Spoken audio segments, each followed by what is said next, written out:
बारां में जिले में कल शिक्षा मंत्री मदन दिलावर ने खुली जन सुनवाई की। इस दौरान एक छात्रा ने अंग्रेजी भाषा में सरकारी स्कूलों अव्यवस्थाओं पर अपनी बात को तो मंत्री जी हाथ जोड़ते और कान पकड़ते नजर आए।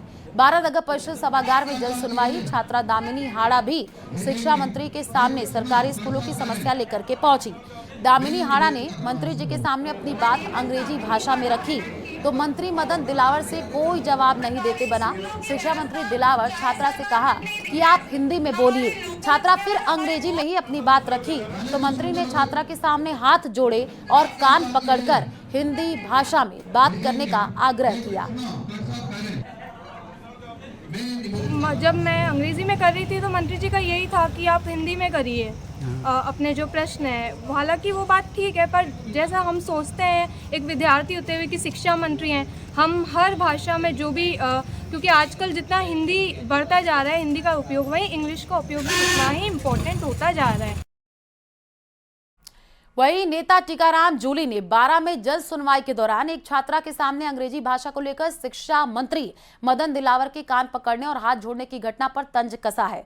टीकाराम जूली ने एक्स पर पोस्ट किया है। टीकाराम जूली ने लिखा, हाले राजस्थान जनता में आक्रोश, भाजपाइयों को सच का आईना दिखाती बारां जिले की ये बिटिया। यही सत्य है, यही जागरूकता है, यही भविष्य है। कांग्रेस सरकार द्वारा शुरू की गई जन कल्याणकारी योजनाओं को बंद करने का हर फैसला अब सवाल बनकर सत्ता के दरवाजे पर दस्तक दे रहा है। सरकार को एक बार फिर सोचना चाहिए और जनता के हितों को प्राथमिकता देनी चाहिए।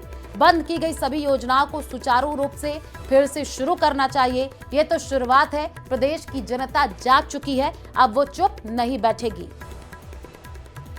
वहीं नेता टीकाराम जूली के पोस्ट पर मंत्री जवाहर सिंह बेडम ने कहा कि उनके बयान में दम नहीं है। कांग्रेस सरकार की कोई योजना नहीं थी।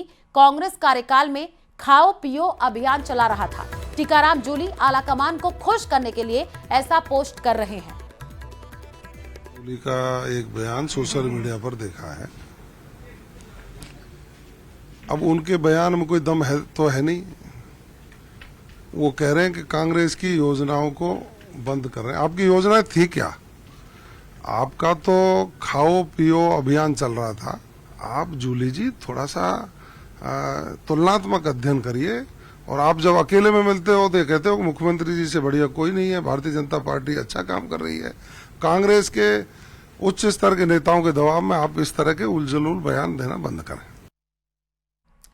अलवर उद्योग नगर थाना क्षेत्र ईएसआईसी मेडिकल कॉलेज में महिला के साथ दुष्कर्म के मामले में नेता प्रतिपक्ष टीकाराम जूली निंदा करते हुए कहा कि इससे ज्यादा दुखद बात नहीं हो सकती कि बलात्कार पीड़िता का मुकदमा दर्ज नहीं किया गया। अधिकारियों के पास जाने के बाद ही उसका मुकदमा दर्ज किया गया।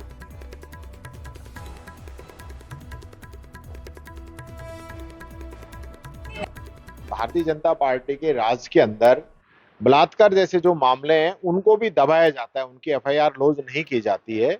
और कोई परिवादी अगर उच्च अधिकारियों के पास पहुंच गया, मीडिया के पास पहुंच गया, तो उसकी रिपोर्ट दर्ज होती है। तो ये चीज क्लियर होगी। एक हमारी सरकार थी जिसने ये निर्देश दिए थे कि महिलाओं की एफआईआर तुरंत दर्ज होगी और एसपी ऑफिस तक भी दर्ज होगी। उसको कोई डिनाई नहीं कर सकता, मना नहीं कर सकता।